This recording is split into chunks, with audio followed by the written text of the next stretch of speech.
11-де ойгона калып дароо эле телефон менен тамак жесе телефон. Анда кечип атпайбы?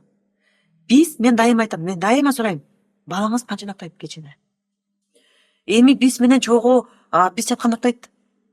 Канча 12-1. 12-1 бала уктайт экен.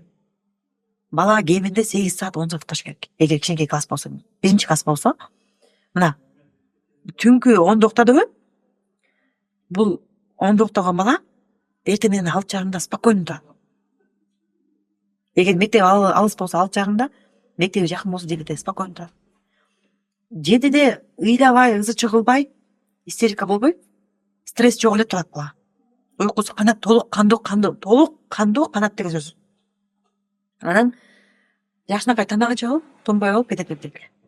Ал мектепке барган бала мээсириккен, даяр, билим алганга, кабыл алганга даяр бойдон бала барат да.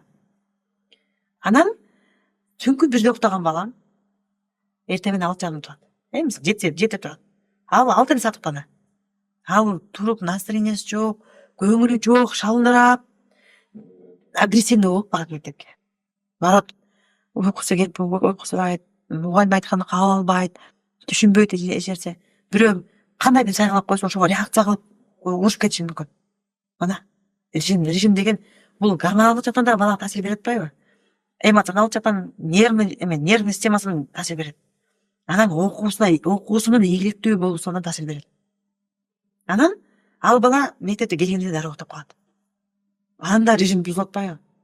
9:30-дан 10-го ашып кетсе 10-да укташ керек.